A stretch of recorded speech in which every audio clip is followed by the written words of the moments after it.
हे बघा, हे इंडियन रेल्वेचे पराक्रम बघा. एकही ट्रेन दाखवत नाहीये बुकिंगसाठी. आज बुकिंग चालू झाली आहे आणि चालू झाली आहे बुकिंग ऑलरेडी. एक ट्रेन दाखवत नाहीये बघा.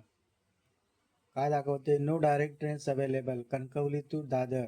एवढ्या ट्रेन्स असून बघा एकही ट्रेन दाखवत नाहीये. याचा अर्थ काय समजायचा? हा,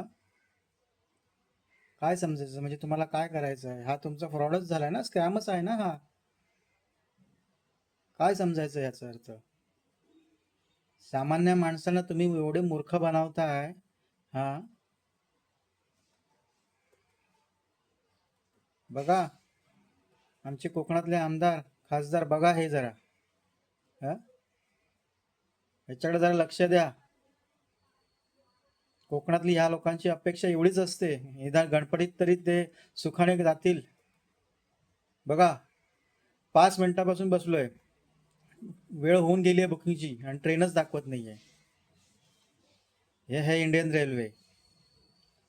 गणपतीसाठी रिटर्न बुकिंग चालू आहे, पण तिकीटच दाखवत नाहीये. बघा, ही बघा,